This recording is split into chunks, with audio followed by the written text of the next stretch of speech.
Okay, so this is the 5th video lecture on the topic of deviance and social control.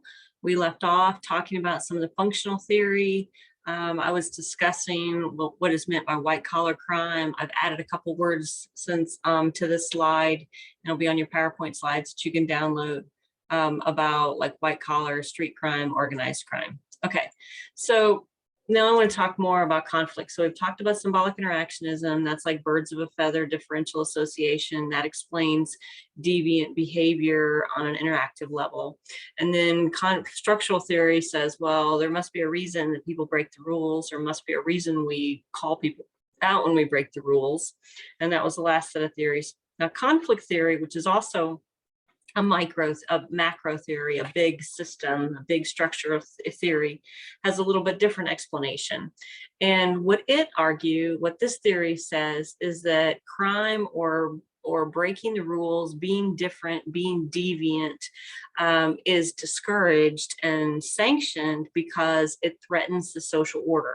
So like I've been talking about, why are norms important? Norms are important because they make life predictable. What conflict theory says is that this predictability is sort of the goal, we want to maintain predictability. And anytime anyone breaks the rules, well, that can't happen because the social structure is situated in a way for the people up here at the top. They have all the power and they want to maintain their power.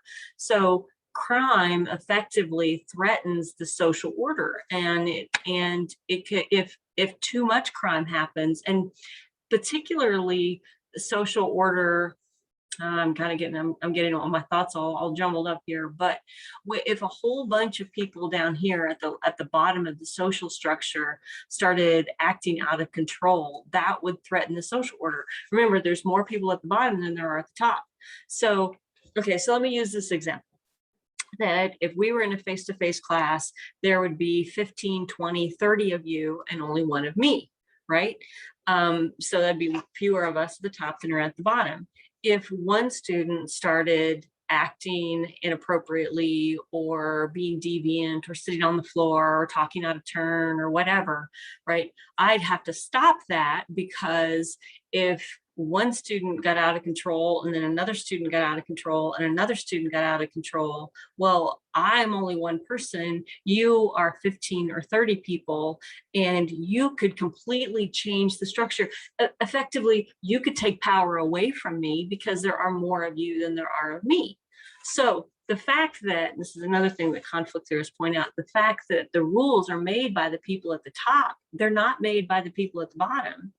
And they're unequally enforced. The people at the top write the rules, enforce the rules, write the rules about how the rules are enforced, and they're disproportionately affecting the lives of the people at the bottom because there's more people at the bottom than there are at the top. So we have to keep all of the masses behaving appropriately because of all the masses. There's more power in the masses. I sure hope I'm making sense. My thoughts are not terribly clear this morning, but the point is that crime is a symbol of disorder, and we have to stop that crime, right? We have to stop those rule breaking, because remember, going back to the first slide where we talked about one of the functions of a deviance is it creates social change. Well, if you're sitting up here nice and pretty with all the power, you don't want social change because you might have to give up that power. So conflict theorists point out things like the theorists that embrace this perspective or this understanding point out things like which people, what are the characteristics of the people who are more likely to be punished? Not more likely to be committing the crimes, but the people that are more likely to be punished for breaking the rules are the people at the bottom, right? For instance, and they're disproportionate. So there's a nifty table actually in your textbook that has the percentage of the US population and the percentage of people who are incarcerated.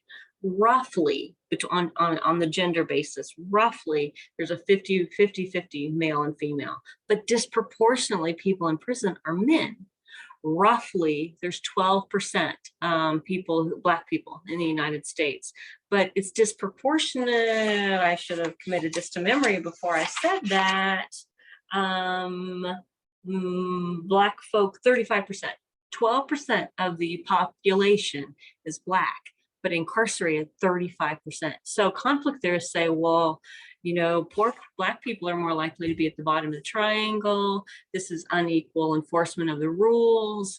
We criminalize, there's this phenomena called criminalizing lifestyle.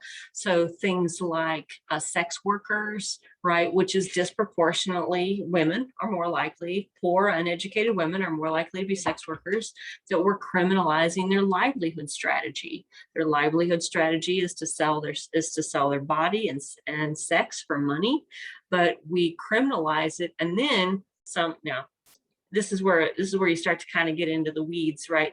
But we criminalize it, and instead of holding the wealthy men that hire the women, right, we charge the women who are selling their sex.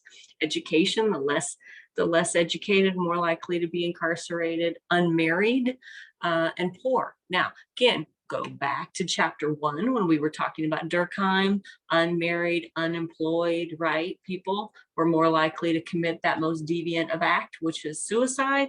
We see that same pattern again. Conflict theory argues that these patterns are a phenomena of the powerful enforcing their lifestyle, their way of being on the powerless.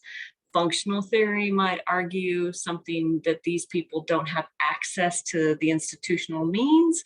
Symbolic interactionism would say these people are not connected. So you pick the theory that makes the most sense, right? But conflict theory points out things like, okay, so I stuck this slide in. Cynthia's notes were originally to go along sort of with your textbook.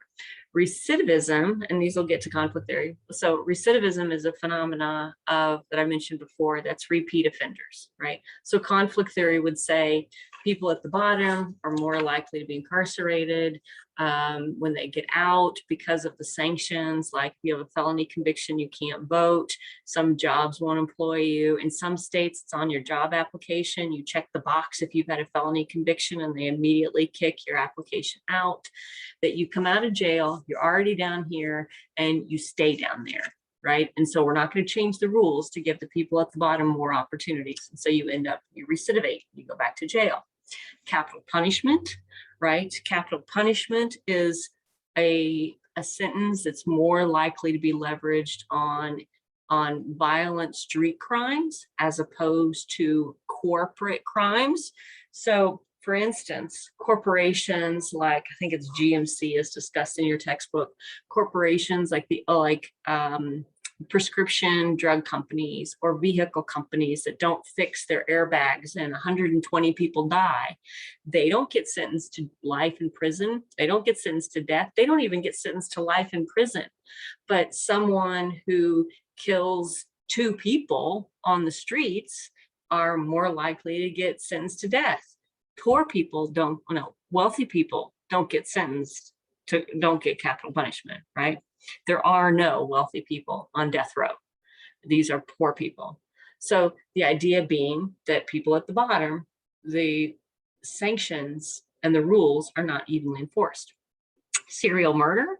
So serial murder is defined as murders that happen with a gap in between them. I forget what I was going to say about serial murder. And then police discretion. So here's another thing that sociologists observe is that discretion is a very subjective thing, right? So